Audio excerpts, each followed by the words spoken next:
जाग आली तेव्हा मी कुठे आहे हेच मला क्षणभर कळेना. ही खोली वेगळीच होती, मी आजवर कधीही न पाहिलेली. नजरेसमोर दिसत होती अस्मानी तख्तपोशी, तिला फुलपाखरांची नाजूक नक्षीदार चंदेरी किनार, मध्यभागी सुखद वेगाने फिरणारा पंखा. आणि एकदम मला आठवले, काल रात्री मी या खोलीत प्रथम पाऊल ठेवले. मी स्वतःशीच हसले. सुखाचे रेशमी पीस माझ्या मनावरून फिरले. काल रात्री दिव्याच्या प्रकाशात दिसली त्यापेक्षा ही खोली कितीतरी अधिक सुंदर होती. इतक्या सुंदर खोलीत जागे होण्याचे भाग्य लाभल्याबद्दल मी आजच्या दिवसाला धन्यवाद दिले. इतकी सुंदर सकाळ. पडल्या पडल्यास मी पलीकडे नजर टाकली. खिडकीच्या तलम अस्मानी पडद्यातून झगझगीत सोनेरी किरण आत येत होते. बाहेर एक पक्षी शीळ घालीत उडाला. ऊन इतके वर आले म्हणजे मी झोपले तरी किती वेळ. मी किंचित लाजले. पुन्हा एकदा गादीचा मऊपणा स्वतःमध्ये सामावून घेतला. माझ्या इतकी भाग्यवान मुलगी मीच. मला गंमत वाटली. बरोबर 12 तासापूर्वी मी स्वतःला अत्यंत दुर्भागी समजत होते. दुःखाच्या वेदना असह्य होऊन मी आत्महत्या करायला निघाले होते. त्यावेळी मला शेखर भेटला नसता तर. शेखर, त्या नावाचा स्वतःशी उच्चार करताच माझ्या सर्वांगातून गोड झिणझिण्या उठल्या. खरे तर हा सगळाच एक चमत्कार होता. कालपर्यंत मी शेखरला ओळखीत देखील नव्हते आणि आज त्याच्या नुसत्या नावाच्या उच्चाराने देखील मनात फुले उमलत होती. शेखर, मी हलकेच हाक मारली. शेखर, पण ओ आली नाही.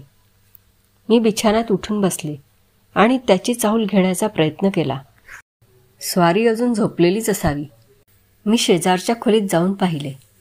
शेखर बिछाण्यात नव्हता. बिछाण्यावर एकही सुरकुती नव्हती. पुरुष भारी अव्यवस्थित असतात असे मी आजवर ऐकत आले होते.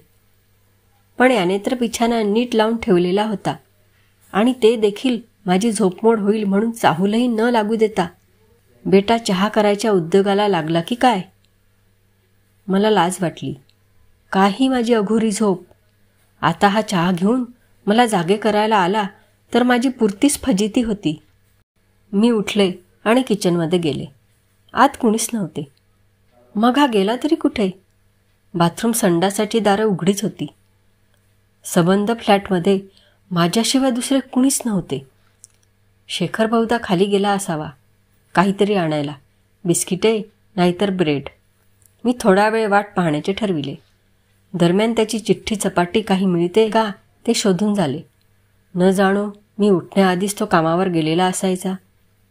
पण चिठ्ठी सापडली नाही. मी बिछाना आवरला. तोंडावर पाणी मारले. कपडे नीटनेटके केले. पर्स घेतली आणि बाहेर उभे राहून त्याची वाट पाहायचे ठरवले. बाहेर जाण्यासाठी मी दार लोटले आणि मला धक्काच बसला. दाराला बाहेरून कुलूप होते. म्हणजे याचा अर्थ काय. मला एकटीला आत कोंडून शेखर चालता झाला होता. पण का. संबंध खोली माझ्या भोवती घरघर फिरू लागली. नेमके काय झाले होते, काय होणार होते. आजवर ऐकलेल्या साऱ्या वाईट साईट बातम्यांचे मोहर डोक्यात उठले. स्त्रियांचा फार वाईट रीतीने उपयोग करणारी माणसे असू शकतात. त्यांचा फायदा घेणारी, त्यांची अब्रू लुटणारी, स्वार्थासाठी त्यांना विकणारी देखील. शेखर त्यांच्यातलाच असेल का. पण तो तसा बिलकुल वाटत नव्हता. काल रात्री तर तो मला घरी पोचवायलाच निघाला होता. पण कुणी सांगावे. असलीच माणसे अत्यंत चांगली वागतात, गोड बोलतात. किंबहुना गोड बोलणे, चांगले वागणे हे त्यांच्या व्यवसायाचे भांडवलच असते. पण माझा शेखर, तो असा असेल. माझ्या छातीत खंजीर घुसल्यासारखे झाले. कालच्या निराशेपेक्षा आजची निराशा अधिक दारुण होती. माझा धीर संपला. आता सारे बळ एकवटून आल्या परिस्थितीला तोंड देणे आवश्यक होते. नाहीतर पुढच्या संकटाची मला कल्पनाच करवेना. मी दरवाज्यावर धक्के मारायला सुरुवात केली. कुणीतरी ऐकेल या आशेने. पण त्याचाही फारसा उपयोग झाला नाही. मी हादरून गेले होते. कशीबशी खिडकीत जाऊन उभी राहिले. थोड्या वेळाने एक मध्यमवयीन गृहस्थ खालून चाललेले दिसले. मी त्यांना हाका मारून माझी अवस्था समजावून दिली. काही वेळ ते माझ्याकडे आश्चर्याने पाहतच राहिले. मग ते जिन्याच्या दिशेला वळले. मला वाटले आता ते कुलूप फोडतील. लोकांच्या गडबडीचा कुलूप फोडण्याचा आवाज ऐकू येईल म्हणून मी कान देऊन ऐकू लागले. पण प्रत्यक्षात तसे काहीच झाले नाही. आवाज ऐकू आला तो किल्ली लावून कुलूप उघडल्याचा. त्या पाठोपाठ दरवाजा उघडला गेला. मी धावतच बाहेर गेले. मला विलक्षण थकल्यासारखे झाले होते. कुणाच्या तरी गळ्याला मिठी मारून मोकळेपणाने रडावेसे वाटत होते. आणि तरीही एक विचार पुन्हा पुन्हा डोक्यात येत होता. शेखरच्या फ्लॅटची चावी या गृहस्थाकडे कशी आली? की हे देखील त्याचे साथीदार? मी आत अडकून पडल्याचे तोंडातोंडी कसे पसरले कुणास ठाऊक. कारण ह्या वेळेपर्यंत थोडीफार माणसे आमच्या भोवती जमा झाली होती.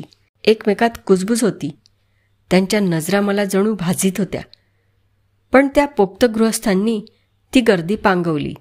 ते मला खुणेनेच म्हणाले, चला. लोकांच्या कुजबुजीतून मला एका गोष्टीचा उलगडा झाला. ते गृहस्थ या इमारतीचे मालक होते. मालकांबरोबर मी त्यांच्या घरी गेले. मला त्यांचा आधार वाटू लागला होता. या क्षणी मला कुणीतरी धीर देणारे हवेच होते. परंतु माझ्या अपेक्षेप्रमाणे ते माझ्याशी मायेने वागले नाहीत. उलट करड्या स्वरात म्हणाले, खरं तर मी तुम्हाला पोलिसांच्या स्वाधीन करायला हवं. पोलिसांच्या? कशाबद्दल? मी चमकून विचारले. माझ्या इमारतीत शिरून हे धंदे केल्याबद्दल. धंदे? कसले धंदे? आता माझाही स्वर तिखट झाला. आगीतून बाहेर पडून मी फोफाट्यात सापडले होते म्हणायची. जगाची नजर जर इतकी विषारी असेल तर मी काल घेतलेला निर्णय बरोबर होता. जग सोडण्याचा निर्णय. या विचारासरशी मला एकदम काल रात्री शेखरला दिलेले वचन आठवले. कुठल्याही अवस्थेत मी कधीही आत्महत्येचा प्रयत्न करणार नाही. नाही, शेखर माझ्याशी कसाही वागो, मी त्याला दिलेले वचन कधीच मोडणार नाही. मी परिस्थितीला तोंड देईन, पण आपण होऊन या जगाकडे कधीच पाठ फिरवणार नाही. तुम्ही मला समजता तरी कोण? मी तीव्रपणे मालकांना विचारले. अडचणीत सापडले म्हणून मी काय पाहिजे ते ऐकून घेणार नाही. मालक अत्यंत कडवट हसले. हा तोरा मलाही समजतो. शब्दाशब्दावर जोर देत ते म्हणाले, किंबहुना गुन्हा जितका मोठा तितका गुन्हेगाराचा फणकारा अधिक. गुन्हा? मी कसला गुन्हा केला? तुमच्या याराला घेऊन माझ्या इमारतीचा वापर परवानगी वाचून केलात. हा गुन्हा नाही? तुमचा प्रियकर बहुधा मजा मारून झाल्यानंतर तुम्हाला फसवून पसार झालेला दिसतोय. मला त्यांचे शब्द पुढे ऐकवेनात. मला हुंदका फुटला. शेखरविषयीच्या माझ्या सुंदर भावनेची ही विटंबना. या राक्षसी जगात मला हरवून गेल्यासारखे झाले. माझे हुंदके थांबेनात. मालकांना कदाचित याची अपेक्षा नसावी. ते थोडा वेळ गप्पच बसले. मी हुंदके आवरून म्हणाले, तुमचा काहीतरी गैरसमज झालाय. मला तुम्ही तशातली समजलात तरी कसे? इथं राहणाऱ्या माणसानं मला आपल्या घरी म्हणून आणलं आणि अत्यंत सभ्यपणाने वागवलं. तिथं कुणीच राहत नाही. नाही कसं? शेखर सुखात्मे राहतो. निदान त्यानं तसं मला. शेखर सुखात्मे? त्या माणसानं खरं नाव सांगितलं नसावं. आता मालकाचा स्वर बराच खाली आला होता. रागाचा पारा उतरला होता. उलट ते काहीसे विचारात पडल्यासारखे दिसत होते. तुमची सारी हकीकत मला पहिल्यापासून सांगा बरं. त्यांनी निदान माझ्यावर विश्वास ठेवण्याची तयारी तरी दाखवली. तिच्यातलं खरं काय आणि खोटं काय हे माझं मीच ठरवीन. पण लक्षात ठेवा, खोटं बोललात तर माझ्याशी गाठ आहे. सरळ पोलिसांना फोन करीन. मी डोळे पुसले. पदराने एकदा चेहरा नीट पुसला. खरे काय घडले ते माझे मला तरी कुठे कळत होते. सारेच काही एखाद्या विलक्षण स्वप्नासारखे भासत होते. तितकेच धुसर, तितकेच अर्थहीन आणि तितकेच सुंदर. मी सांगू लागले. मन पुन्हा एकदा ते गूढ स्वप्न पाहू लागले. कालची रात्र पुन्हा एकदा आकाराला आली. पाण्याकडे बघत मी कितीतरी वेळ उभी होते. काळ्या भोर पाण्यात दिव्यांची प्रतिबिंबे हिंकळत होती. पण त्यांची शोभा पाहण्याच्या मनस्थितीत मी नव्हते. दिव्यांची ही लुकलुक मला नकली वाटत होती. माझ्याभोवती नुसता गडद अंधार पसरला होता आणि त्यात एकही दिवा नव्हता. अंधार, पुलाखालच्या संथ पाण्यासारखा गडद काळाभोर अंधार. मला तरी त्या अंधाऱ्या पाण्याचाच एकमेव आधार शिल्लक राहिला होता. माझ्या मनात दाटून राहिलेला दुःखाचा काळोख त्या खोल संथ अंधारातच मला विलीन करायचा होता, कायमचा. जगण्याच्या या धकाधकीतून तीच एक विश्रांतीची जागा होती. त्या पाण्याच्या कुशीत लहान मुलासारखे शिरून मला स्वस्थ झोपी जायचे होते, परत कधीच न जागे होण्यासाठी. मी आजूबाजूला पाहिले. पुलावर कुणीच नव्हते. नाही म्हणायला दूरवर एक माणूस होता, पण तो विरुद्ध दिशेने झपझप चालला होता. बाकी सारे काही शांत होते. मध्येच एखादा उशिरा घरट्यात परतणारा पक्षी पंख फडफडवीत डोक्यावरून जाई, तेवढाच. माझा निश्चय ठरला. मी पुलाच्या कठड्यावर एक पाय ठेवला, दुसरा उचलला. पाण्यात काळोख एकदम केवढा मोठा भासला आणि कुणीतरी मला पाठीमागे खेचले. सोडा मला, मला जाऊ दे. मी झगडू लागले, पण माझे काही चालले नाही. मी जमिनीवरून उचलले गेले होते. माझ्याभोवती हात गच्च टाकून तो मला उचलून घेऊन चालला होता. तो पुलाच्या टोकाशी गेला आणि त्याने मला खाली ठेवले. आपण शेजारी बसला. दिव्याचा प्रकाश त्याच्या चेहऱ्यावर पडला. तो एक देखणा तरुण होता. त्याचे नुसते ओठच हसत नव्हते, तर डोळेही मिश्किल स्मित करीत होते. त्याची मजबूत शरीरयष्टी पाहिली आणि माझ्यासारख्या नाजूक मुलीने मघा त्याच्याशी झगडण्यात केवढी मोठी चूक केली हे लक्षात आले. पण मनातला हट्ट अजून आटोपला नव्हता. मी फुरंगटून म्हणाले, का वाचवलत मला? अधिकार काय तुम्हाला मला वाचवण्याचा? मला अधिकार काय? तो हसला. त्याच्या त्या हसण्याचा अर्थ माझ्या ध्यानात आला नाही, पण तोच पुढे म्हणाला, तुम्ही आत्महत्या करीत होता ना? मग तुम्हाला वाचवण्याचा अधिकार मला जरूर आहे. त्याच्या स्वरात एक हुकमत होती आणि तरीही विलक्षण प्रेमळपणा होता. त्याचे शब्द जणू केसांवरून पाठीवरून हात फिरवून मला शांत करीत होते, जवळ घेऊन धीर देत होते. आम्ही उठून कधी चालायला लागलो हे मला समजलेच नाही. तुम्ही एवढ्या तरुण वयात जगाला का कंटाळलात ते सांगाल मला? मला ते कुणालाही सांगावेसे वाटत नव्हते. जगाची खोटी सहानुभूती, दया दाखवण्याचा आविर्भाव, दान देतानाही स्वतः साधलेला स्वार्थ आणि नंतर पाठीमागून केलेली कुचेष्टा, या साऱ्याचा मला अगदी कंटाळा आला होता. आता कुणाहीकडून दयेची, सहानुभूतीची अपेक्षा नव्हती आणि तरीही माझ्या नकळत मी सारे त्याला सांगू लागले होते. आज वर्षे कडवट अनुभव सांगता सांगता जणू माझ्यापासून दूर दूर जाऊ लागले होते. माझे पोरकेपण, नातेवाईकांनी स्वार्थासाठी दिलेला आसरा, त्यांच्या जाचाला कंटाळून मी पत्करलेले एकटेपण, कंटाळवाण्या, थकवा आणणाऱ्या श्रमाच्या नोकऱ्या, अपुरे उत्पन्न, दारिद्र्य, या जगण्याला मी अगदी कंटाळून गेली. आजच माझी शेवटची नोकरी गेली. आता पुन्हा नोकरी शोधणं, सगळी यातायात माझ्याच्यानं पुन्हा व्हायची नाही. आणि कशासाठी करायची ही दगदग? निव्वळ जगण्यासाठी ना? जगणं तरी कसलं? नुसतं जिवंत राहणं, मग त्यापेक्षा मरूनच गेलं म्हणजे सगळा व्याप सुटला. नाहीतरी माझ्या मागं रडायला आहे कोण? मी त्याच्याकडे पाहिलं. माझे हे विचार तो हसण्यावरी नेईल अशी भीती मला वाटत होती. माझे दुःख त्याला का समजावे? इतरांप्रमाणेच तोही बहुधा मला पोरकट समजेल, माझी टर उडवील. पण तो हसत नव्हता. उलट तो चांगलाच गंभीर झाला होता. तुमचे विचार मला समजू शकतात. मला देखील काहीसं असंच वाटायचं. जग सोडण्याची मलाही फार घाई झाली होती. पण आपलं कुठं चुकतं हे मला आत्ता समजलंय. कुठं? आपण स्वतःच्या दुःखाचं फार कौतुक करतो. दुःखाचा काळा चष्मा एकदा का डोळ्यावर लावला की आपण तो काढायला तयारच नसतो. आपल्याभोवती इतके सुंदर सुंदर रंग पसरले आहेत, पण काळ्या चष्म्यातून ते सगळे काळपटच दिसतात. वाटेत एक भिकाऱ्याचे मूल झोपले होते. शेखरने त्याला उचलले. पलीकडे एक भिकारीण 2 कच्ची बच्ची घेऊन झोपली होती. शेखरने ते मूल तिच्या स्वाधीन केले. हे तुमचंच का बाई? रस्त्यात झोपलं होतं. गाड्या बिड्या येतात या रस्त्यावरून, सांभाळून.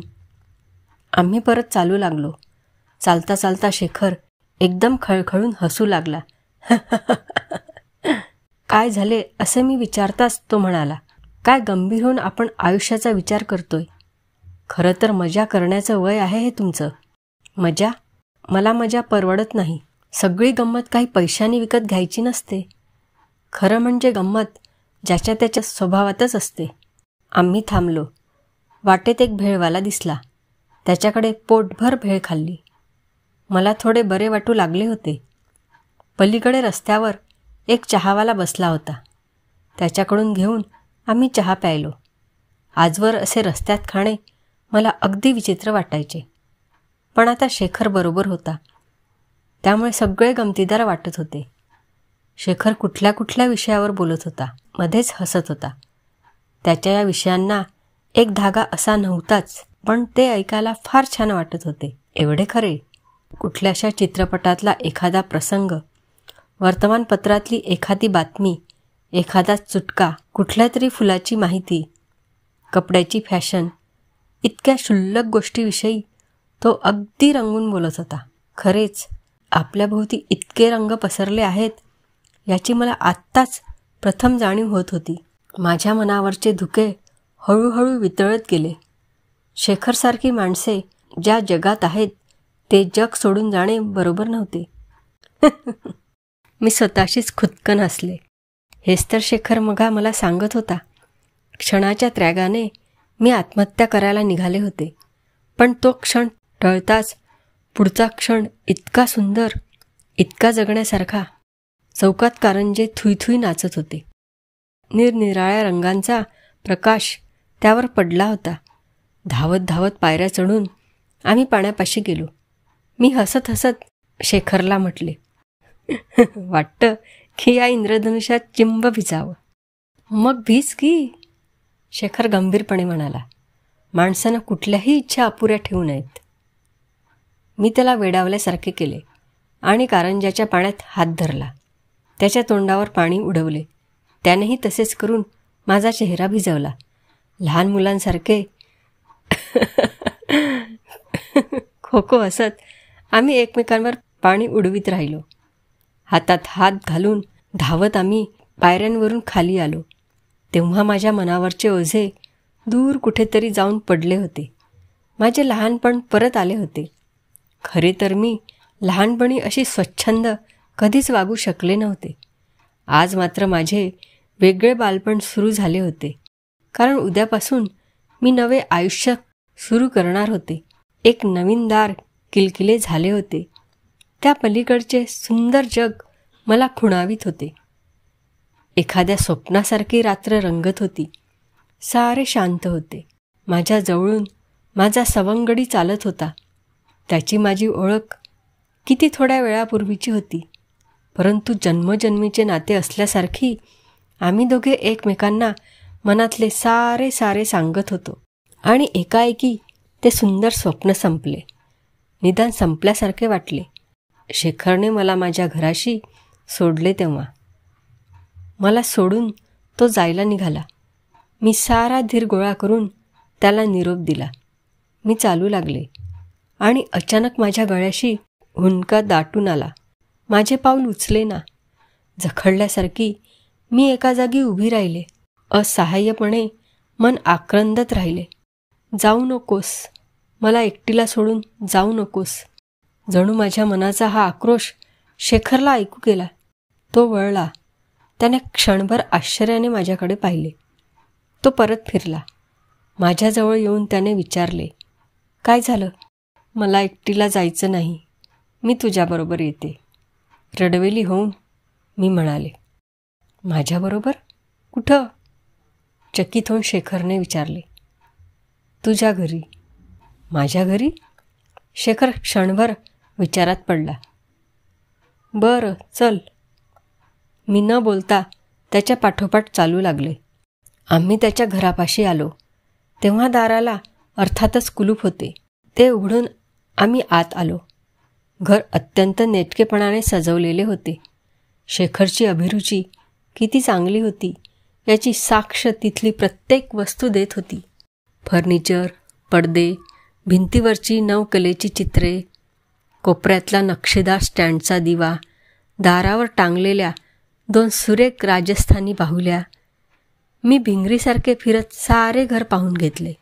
शेखर अधूनमधून मला एकेका वस्तूचे वैशिष्ट्य सांगत होता. बिछाना तयारच होता. शेखरने चादरी पांघरुणे घेतली नि तो बाहेरच्या खोलीत गेला. जाताना मला म्हणाला, आता स्वस्त झोपा. कसला म्हणजे कसला विचार करायचा नाही. Good night. पुरुष इतके सभ्यपणाने वागू शकतील यावर माझा विश्वास बसेना. इतका वेळ आम्ही बरोबर होतो, पण त्याच्या वागण्यात मला काहीही हिणकस आढळले नव्हते. त्याच्या स्पर्शात गाढ स्नेहाखेरीज दुसरे काहीही नव्हते. जे होते ते अत्यंत सुंदर होते, पवित्र होते. मला एकदा वाटले की दरवाजा उघडावा, धावत बाहेर जावे आणि शेखरच्या गळ्याला मिठी मारावी. गच्च, अगदी गच्च. त्याला सांगावे की तू इतके सन्मानाने वागवावेस इतकी माझी योग्यता नाही. तुझ्यासारख्याच्या पायाखालची मी धूळ आहे. मला जवळ घे, मला कुरवाळ, कुस्करून टाक, चुरगळून चिरडून टाक. मी तुझी आहे, मी तुझीच आहे. एकाएकी दरवाजा खाडकन उघडला. मी एकदम बिछाण्यात उठून बसले. दारात शेखर उभा होता. दरवाजापाशी असलेला दिवा त्याने मालवला. आता माझ्या खोलीत काळोख पसरला. फक्त दरवाजातून बाहेरच्या खोलीतल्या दिव्याची तिरीप येत होती. मला एक वचन दे. शेखर अत्यंत गंभीरपणे बोलत होता. दूर अंतरावरून यावा तसा त्याचा आवाज येत होता, घुमल्यासारखा. मला वचन दे की पुन्हा कधीही आत्महत्येचा विचार मी डोक्यात आणणार नाही. मी मंत्रमुग्ध झाल्यासारखी ऐकत होते. त्याच तंद्रीत मी बोलले, मी वचन देते. शेखर गेला. जाताना त्याने मधले दार लावून घेतले आणि खोलीत संपूर्ण काळोख पसरला. सकाळी मी जागी झाल्यानंतर काय झालं हे तुम्हाला माहीतच आहे. मी माझी हकीकत संपवीत मालकांना म्हटले. मालकाचा राग आता पुरता ओसरला होता, परंतु ते काळजीत पडल्यासारखे दिसत होते. हे अशक्य आहे, माझा नाही विश्वास बसत यावर, ते म्हणाले. म्हणजे मी खोटं बोलते असं म्हणायचे तुम्हाला? मालकांनी समोर पडलेली किल्ली उचलली. मला हाताने खूण करून ते बाहेर पडले. मी त्यांच्या पाठोपाठ चालू लागले. तुम्ही खोटं बोलता असं मी म्हणणार नाही, कारण इतकं खोटं बोलणं तुम्हाला शक्यच नाही. बोलत बोलत आम्ही शेखरच्या फ्लॅटपाशी पोहोचलो होतो. तुमच्या बोलण्याचं प्रत्युत्तर तुम्हाला आत्ताच मिळेल, मालक म्हणाले. शेखर सुखात्मेचं घर अत्यंत कलापूर्ण रीतीने सजवलेलं आहे असं तुमचं म्हणणं. कुलपाला किल्ली लावत मालक म्हणाले. याच दरवाजातून तुम्ही मगा बाहेर पडलात.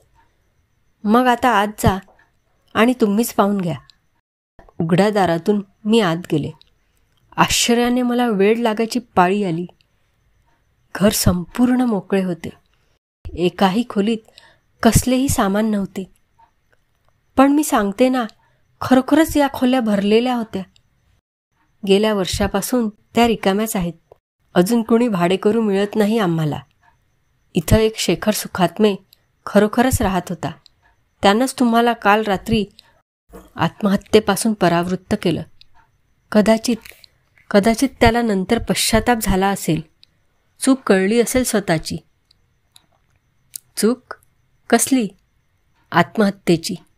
स्वतः शेखरनं गेल्या वर्षी पुलावरून पाण्यात उडी मारून आत्महत्या केली. पाणी, काळेशार पाणी, तो खोल गर्द काळोख माझ्याभोवती जमून आला आणि माझी शुद्ध हरपली. अशाच नवनवीन कथा ऐकण्यासाठी आपल्या श्रवणकथा या चॅनलला सबस्क्राईब, लाईक आणि शेअर करा. धन्यवाद.